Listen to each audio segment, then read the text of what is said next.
Morning students, ગયા લેક્ચરની અંદર વનસ્પતિ બાયાકર વિદ્યાની અંદર આપણે ફળનો અભ્યાસ કર્યો હતો. તેની સાથે આપણે વનસ્પતિમાં મૂળ, પ્રકાંડ, પર્ણ, પુષ્પ અને ફળ આટલા અંગો પૂરા થયા. હવે આજથી આપણે છેલ્લું અંગ વનસ્પતિ બાયાકર વિદ્યામાં છેલ્લું અંગ ભણવાનું છે, જેનું નામ છે બીજ. બરાબર? તો બીજ અંગેની આપણે માહિતી મેળવીએ. જોઈએ આપણે બીજ વિશે. તો આગળ આપણે વ્યાખ્યા શીખવાડીએ છીએ કે ફલિત અંડકને બીજ તરીકે ઓળખવામાં આવે છે. અને બીજ જે છે એમાં બીજાવરણ, બીજપત્ર, ભ્રૂણધરી જેવા અલગ અલગ ભાગ જોવા મળે. બીજાવરણ, બીજપત્ર અને ભ્રૂણધરી જેવા ભાગ જોવા મળે. અને એમાં આ જે બીજપત્ર છે, આ બીજપત્રની સંખ્યાને આધારે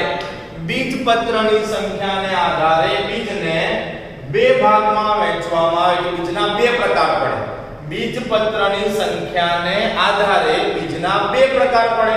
જો બીજની અંદર બે બીજપત્ર હોય તો તેને દ્વિદળી બીજ કહેવાય. અને જો બીજની અંદર એક જ બીજપત્ર હોય તો તેને એકદળી બીજ કહેવાય. બીજની અંદર બે બીજપત્ર હોય તો દ્વિદળી બીજ, અને એક બીજપત્ર હોય તો એને કહેવામાં આવે એકદળી બીજ. હવે પહેલા આપણે દ્વિદળી બીજનો અભ્યાસ કરીએ, ત્યારબાદ આપણે એકદળી બીજનો અભ્યાસ કરીશું.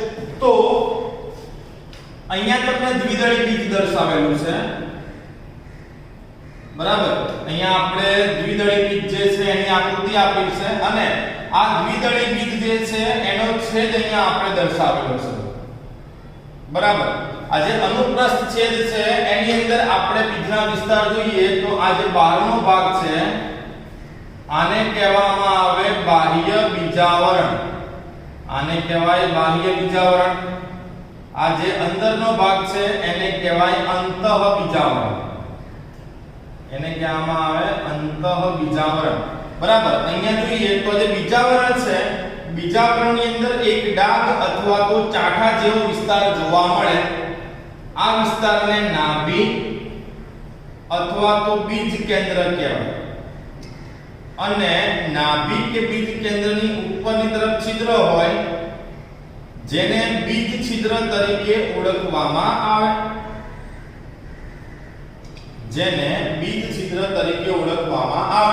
તો દ્વિદળી બીજ જે છે એને આપણે તો સમજતા જઈએ. તો વાલ જે છે,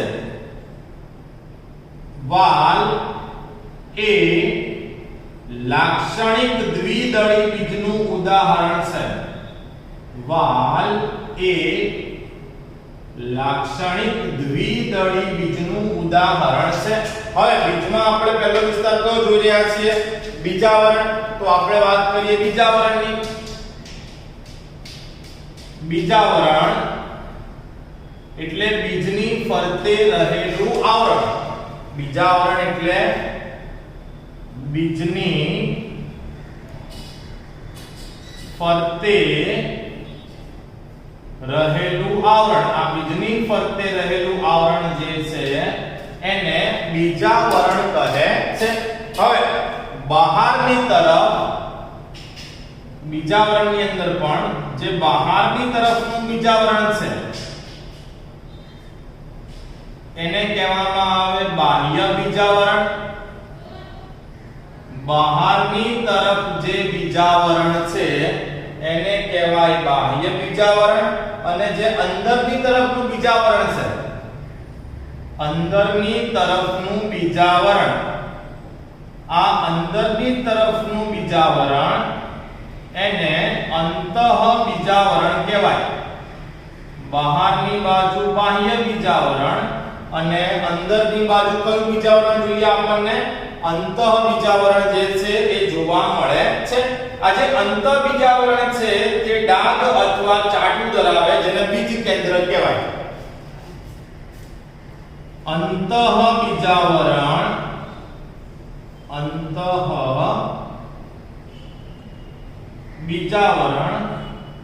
ડાઘ અથવા તો ચાટું, એક નિશાન જેવી રચના. ચાટુ ધરાવે તેને નાભી અથવા બીજ કેન્દ્ર કહે છે. નાભી અથવા બીજ કેન્દ્ર કહે છે. અને બીજ કેન્દ્રની ઉપરની તરફ, બીજ કેન્દ્રની ઉપર નાનું બીજ છિદ્ર રહેલું હોય. બીજ કેન્દ્રની ઉપર નાનું બીજ છિદ્ર રહેલું હોય. તો આ પહેલો વિસ્તાર જે છે એ પૂરો થયો. બીજાવરણ. બીજાવરણ પછી આ જે ભાગ તમે જોઈ રહ્યા છો, બીજાવરણ પછી આ જે ભાગ જોઈ રહ્યા છો, આ ભાગને બીજપત્ર કહેવાય. એક આયુ બીજપત્ર, બીજો આયુ.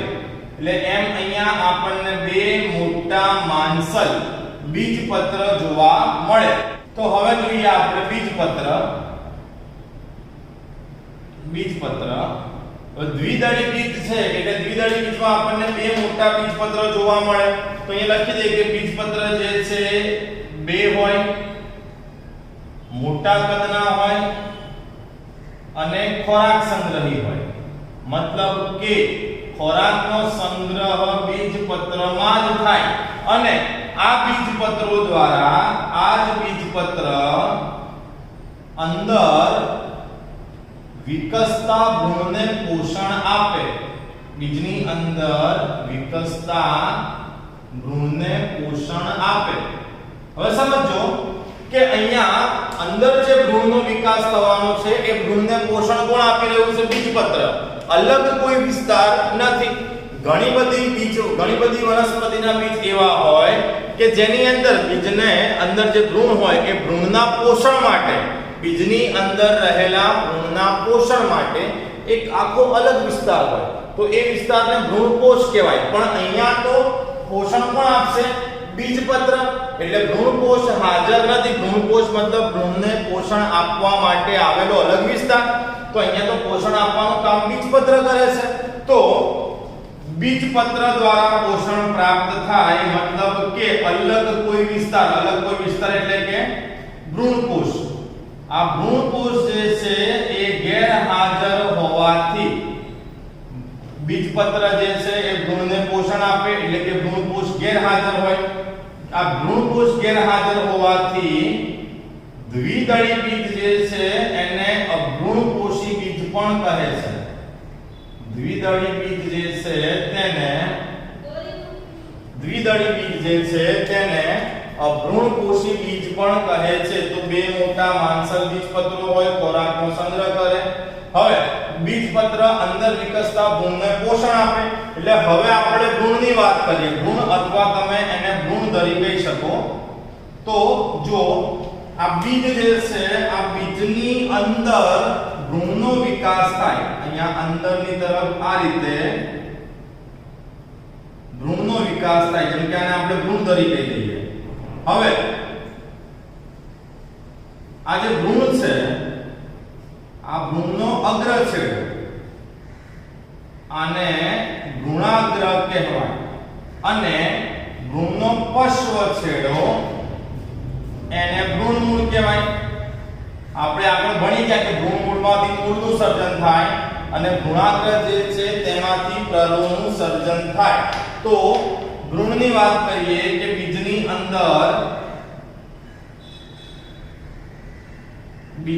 અંદર ભ્રૂણ આવેલું હોય.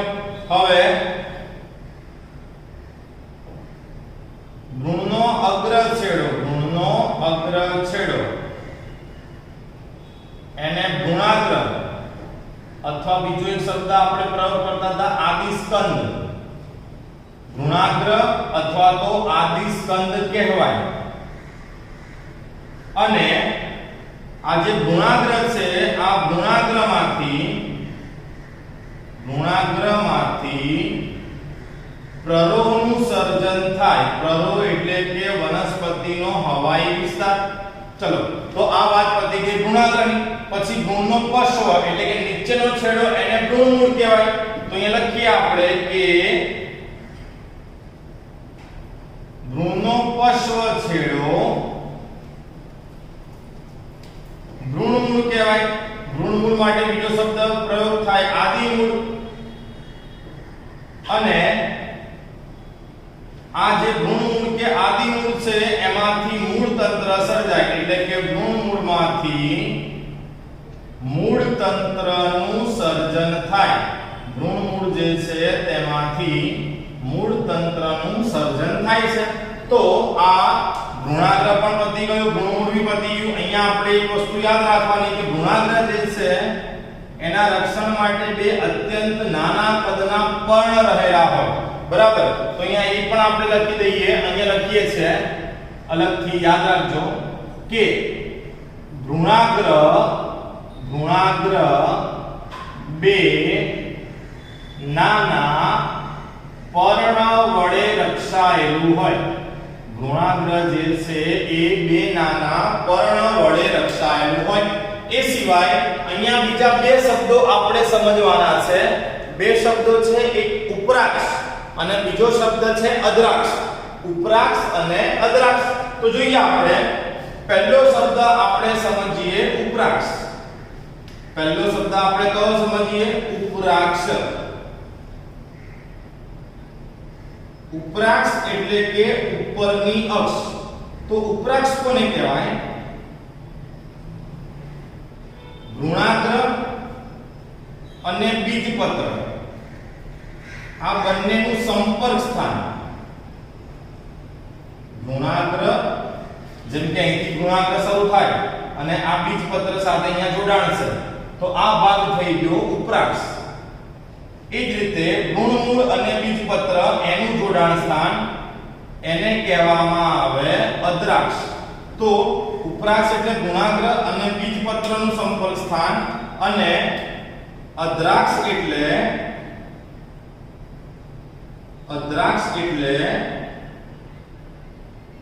ભ્રૂણમૂળ અને બીજપત્રનું સંપર્ક સ્થાન. ભ્રૂણમૂળ અને બીજપત્રનું સંપર્ક સ્થાન. તો આની સાથે બીજની અંદર સૌથી પહેલું એટલે કે દ્વિદળી બીજ પૂરું થયું. બે બીજપત્ર હાજર હોય એટલે દ્વિદળી બીજ કહેવાય. બીજું, ભ્રૂણના પોષણ માટે કોઈ અલગ વિસ્તાર આવેલો નથી માટે આને કયું બીજ કહેવાય? અભ્રૂણપોષી બીજ પણ કહી શકાય. બરાબર, દ્વિદળી બીજ જે છે આ દ્વિદળી બીજને અભ્રૂણપોષી બીજ પણ કહેવાય. અભ્રૂણપોષી એટલે કે ભ્રૂણપોષ ગેરહાજર હોય તો બીજને પોષણ કોણ આપે? તો બીજપત્ર જે છે એ બીજપત્ર અંદર વિકસતા ભ્રૂણને પોષણ આપે છે. તો આપણે દ્વિદળી બીજની અંદર બીજાવરણ, બીજપત્ર અને એના ભ્રૂણનો અભ્યાસ કર્યો. એ સિવાય ઉપરાક્ષ અને અદ્રાક્ષ જે છે આ બે શબ્દ પણ ખાસ યાદ રાખવા. શબ્દ સમજાવો ઉપરાક્ષ અને અદ્રાક્ષ, આ રીતનો પ્રશ્ન આપણને એક્ઝામમાં પૂછાઈ શકે.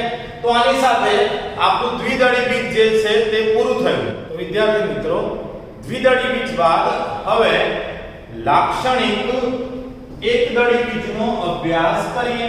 તો મકાઈનું જે બીજ છે એ લાક્ષણિક એકદળી બીજ કહેવાય. બરાબર, એટલે આપણે મકાઈના બીજનો અભ્યાસ કરીએ. તો મકાઈ જે છે આપણે સૌ જાણીએ છીએ કે મકાઈ એ એક પ્રકારનું ધાન્ય છે. મકાઈ જે છે એ ધાન્ય છે અને એમાં મકાઈના બીજમાં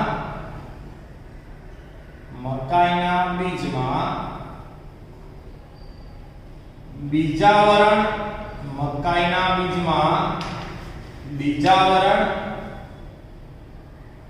અને ફલાવરણ, બીજાવરણ અને ફલાવરણ સંયુક્ત હોય એટલે કે ભેગા હોય.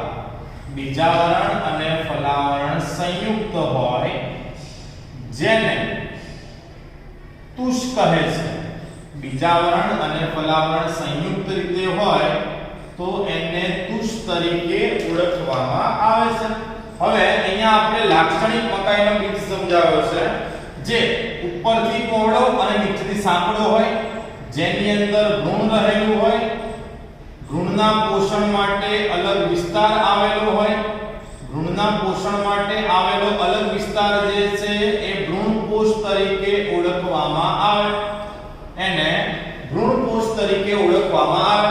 આ વસ્તુને આપણે ડિટેલમાં સમજીએ તો આ જે કવચ છે, આ કવચને આપણે કહીએ છીએ તુષ. બીજાવરણ અને ફલાવરણ સંયુક્ત કવચ સ્વરૂપે હોય જેને આપણે તુષ કહીએ છીએ. હવે આ જે આખો ઉપરનો ભાગ છે એ ભ્રૂણના પોષણ માટે છે, જેને ભ્રૂણકોષ તરીકે ઓળખવામાં આવે. અને જે ભ્રૂણકોષ છે, ભ્રૂણકોષ એટલે કે ભ્રૂણને પોષણ આપવા માટે આવેલો અલગ વિસ્તાર. તો ભ્રૂણકોષના બી પાછા બે ભાગ પડે. એક ભાગ જે છે એને કહેવામાં આવે સમિતાયાસ્તર. ભ્રૂણકોષના બે વિસ્તાર, પહેલો વિસ્તાર છે સમિતાયાસ્તર. સમિતાયાસ્તર જે છે એ પ્રોટીનનો સંગ્રહ કરે, અને બીજો વિસ્તાર જે છે એને કાંજી સ્તર કહેવાય. કાંજી સ્તર જે છે આ કાંજી સ્તર સ્ટાર્ચનો સંગ્રહ કરે. જેમ સમિતાયાસ્તર પ્રોટીનનો સંગ્રહ કરે તે રીતે કાંજી સ્તર જે છે તે સ્ટાર્ચનો સંગ્રહ કરે. પશ્વ છેડે ભ્રૂણ રહેલું હોય. હવે આ ભ્રૂણનો અગ્ર છેડો એને કહેવામાં આવે ભ્રૂણાગ્ર. ભ્રૂણનો પશ્વ છેડો એને કહેવાય ભ્રૂણમૂળ.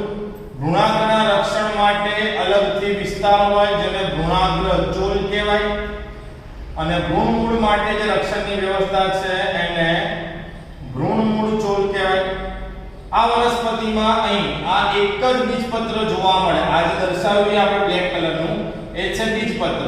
એક જ બીજપત્ર જોવા મળે, આથી એક દળી બીજ, અને આ બીજપત્ર જે છે તેનું નામ છે વરુથિકા.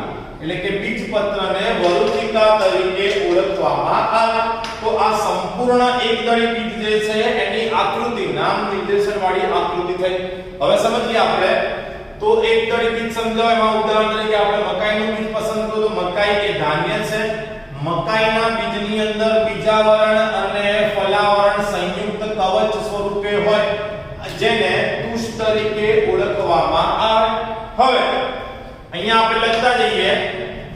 સૌથી પહેલા ભ્રૂણકોષ. તો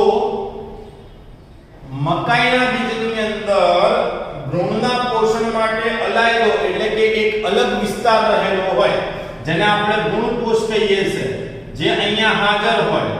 તો ભ્રૂણના પોષણ માટે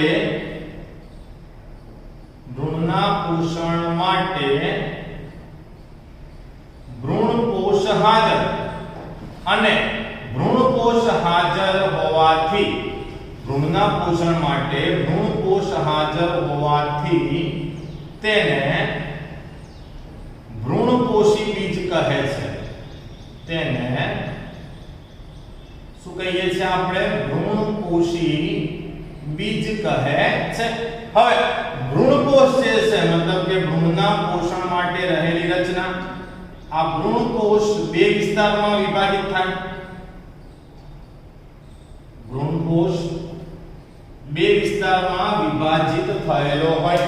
જેમ કે સૌથી પહેલા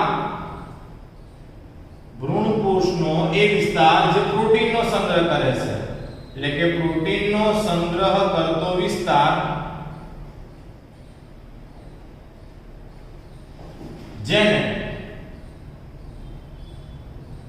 સમિતાયાસ્તર કહે છે. જેને સમિતાયાસ્તર કહે છે. અને બીજો વિસ્તાર સ્ટાર્ચ કણોનો સંગ્રહ કરતો ભાગ કે સંગ્રહ કરતો વિસ્તાર. સ્ટાર્ચ કણોનો સંગ્રહ કરતો વિસ્તાર કે સંગ્રહ કરતો ભાગ, જેને આપણે શું કહીએ છીએ? તો જેને આપણે કાંજી સ્તર કહીએ છીએ. જેને કાંજી સ્તર કહે છે. એટલે ભ્રૂણકોષ બે ભાગમાં વહેંચાયેલું હોય. સમિતાયાસ્તર જે પ્રોટીનનો સંગ્રહ કરે, અને કાંજી સ્તર જે સ્ટાર્ચનો સંગ્રહ કરે. તો આ વાત થઈ ભ્રૂણકોષની. ભ્રૂણકોષ પછી બીજના પશ્વ છેડે. પશ્વ એટલે કે નીચેની તરફ શું જોવા મળે આપણને? ભ્રૂણ જોવા મળે. તો લખીએ આપણે કે બીજના પશ્વ છેડે ભ્રૂણ રહેલું હોય. બીજના પશ્વ છેડે ભ્રૂણ જોવા મળે. જેની અંદર ભ્રૂણનો અગ્ર વિસ્તાર જેને ભ્રૂણાગ્ર અથવા તો આદિસ્કંદ કહે છે, ભ્રૂણાગ્ર અથવા તો આદિસ્કંદ કહેવાય. અને આ ભ્રૂણાગ્રમાંથી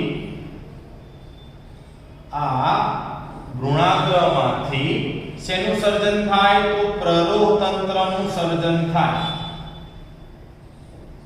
પ્રરોહ તંત્રનું સર્જન થાય. અને ભ્રૂણાગ્ર કોના વડે રક્ષાયેલો હોય? તો ભ્રૂણાગ્ર ચોલ વડે રક્ષાયેલો હોય. ભ્રૂણાગ્ર ચોલ વડે રક્ષાયેલું હોય. ભ્રૂણાગ્ર ચોલ વડે રક્ષાયેલું હોય. તો આ વાત છે ભ્રૂણના અગ્ર વિસ્તારની કે જેને આપણે ભ્રૂણાગ્ર કહ્યું. ભ્રૂણાગ્રમાંથી પ્રરોહ બને અને ભ્રૂણાગ્રના રક્ષણ માટે શું રહેલું હોય? તો ભ્રૂણાગ્ર ચોલ રહેલું હોય. તે જ રીતે ભ્રૂણનો પશ્વ છેડો, ભ્રૂણનો પશ્વ વિસ્તાર, તો ભ્રૂણના પશ્વ વિસ્તારને ભ્રૂણમૂળ તરીકે ઓળખવામાં આવે છે. તેમાંથી ભ્રૂણમૂળ જે છે તેમાંથી મૂળ તંત્રનું નિર્માણ થાય. અને ભ્રૂણમૂળ જે છે, ભ્રૂણમૂળ એ ભ્રૂણમૂળ ચોલ વડે રક્ષાયેલું હોય. ભ્રૂણમૂળ ચોલ વડે રક્ષાયેલું હોય. તો આ ભ્રૂણપતિ. હવે બાકી રહ્યું ખાલી બીજપત્ર. તો બીજપત્રની વાત કરી દઈએ. એકદળી બીજ છે એટલે બીજપત્ર કેટલા હોય? તો એક જ હોય. તો માત્ર એક બીજપત્ર ધરાવે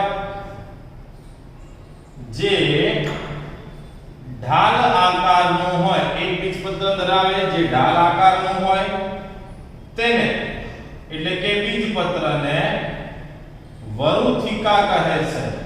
આ જે ઢાલ આકારનું એક બીજપત્ર છે, આ બીજપત્રને વરુથિકા તરીકે ઓળખવામાં આવે છે.